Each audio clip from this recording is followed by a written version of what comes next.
Some people don't believe that comics and politics should mix, but here is Captain America making his debut in 1941, punching Hitler in the face. So that's never been true. So today I'm going to tackle this very controversial subject. Welcome back to Comic Power. I'm your host, Comic Killer 72. Welcome to another episode of The Quick Flip. This is the program where I go over comic book industry news in a short period of time. Please subscribe to this channel and also click on the notification bell as well. It will remind you when new videos come out. Alright, now let's get right into it. When I started this YouTube 5 years ago, I had no intention of it becoming a political channel. I wanted to talk specifically about comics, but we're at an inflection point where every American citizen should stand up and let future generations know where they stand during one of the most turbulent times in American history since the 1960s or possibly the 1860s when the Civil War broke out. We're living in a time where we've been hit by the worst pandemic in 100 years, a fight for racial justice, climate change, the economic fallout from said pandemic, and there's so many things going on. At the time I make this video, the presidential election happened 3 weeks ago. Donald Trump lost, and he still has not officially conceded. Even though Joe Biden clearly won and is the president-elect and has been recognized by many world leaders as the new official president coming in, Donald Trump is launching all types of frivolous lawsuits, and one of his law firms even dropped him because they know that they're fake. On January 20th, 2021, Biden will be president, Trump will not. And if you're repeating the lies that Trump is saying, then you're being a foolish person. So what does this have to do with comics? Like I said before, some people don't believe that politics have no place in comics, but that is 100% false. So let me explain why Captain America punching Hitler on his debut in comics was such a big deal. Quick history lesson. Germany is on the losing side of the First World War, which broke out in 1917. Their country goes into an economic depression, and that arises a demagogue called Adolf Hitler, who winds up saying there's going to be a greater Germany and preaches the false doctrine of Aryan supremacy and made scapegoats out of German minorities such as gypsies and, of course, Jewish people. Germany invades Czechoslovakia and then Poland soon after. England and France declare war, and we're in a world war.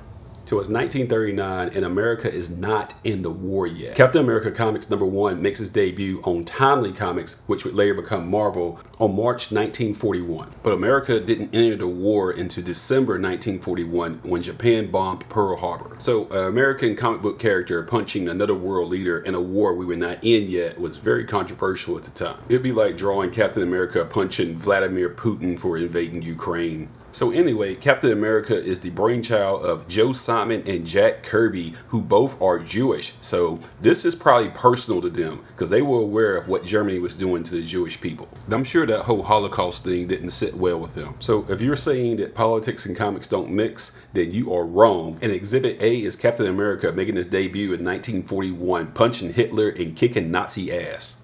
Another great example of politics in comics is the run with Green Lantern and Green Arrow. With their team up in 1970, where Green Lantern represented the conservative Republicans and Green Arrow represented the liberal Democrats. One of the most famous scenes in this run is when a black man comes up to Green Lantern and asks him, why have you helped all these people of all these different races all over the universe and never did anything for black people here in America? And he's just embarrassed because he doesn't have an answer because the man is right. It also tackles drug use in issue number 85, where it turns out Green Arrow's sidekick Speedy is addicted to heroin. In Thor Issue 311, released in 1981, the God of Thunder winds up getting entangled in a protest that turns into a riot after the shooting of an unarmed black teen at the hands of the police, and the kid later dies. The tragedy of September 11th, 2001 was chronicled in Spider-Man issue number 36, released in December of 2001, with its infamous all-black cover, and Spidey is powerless to save the day. Barack Obama got an endorsement from Eric Larson's Savage Dragon in 2008 in issue number 137. And his win as president was celebrated in the pages of Spider-Man issue 583, second print variant, in February of 2009. This isn't all the examples, this is just a few, but it's letting you know that politics have made their way into comics in the past, the present, and will do so in the future. Next up is the new Comic Book Day Pick of the Week. And for November 25th, 2020, that's going to be I Make Boys Cry #1 from Absolute Comics. It's a story of some black ops assassins who use high-tech weapons and martial arts, and it has been going on since they were little girls. So it's similar to like Black Widow.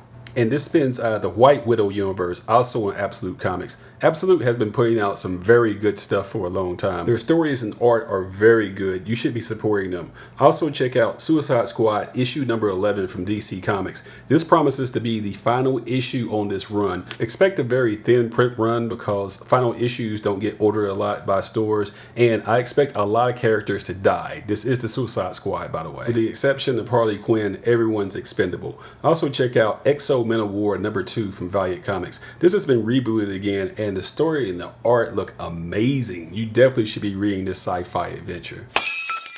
Here's a breakdown of what I've been working on and what's coming. If you missed it, I made a video called The Top 20 Comics of the 2010s. This breaks down the best releases released from 2010 to 2019, along with the honorable mentions. It makes it a top 30 list. It's a deep dive video. It's about 40 minutes long. But if you're really into this stuff and want to know what happened in this decade, this breaks it all down for you. It also has print runs and 9.8 CGC values included. So when you have time, go back and watch that. Link in the description. And coming up later this year in December is going to be my top 10 comics of the year event. I do one of these at the end of every year, and this is going to be my 6th annual one. The coronavirus outbreak was disruptive to a lot of the shipping times and wound up postponing some key books, but there were still a lot of things that were released that were great this year. So look out for that report from me in mid-December.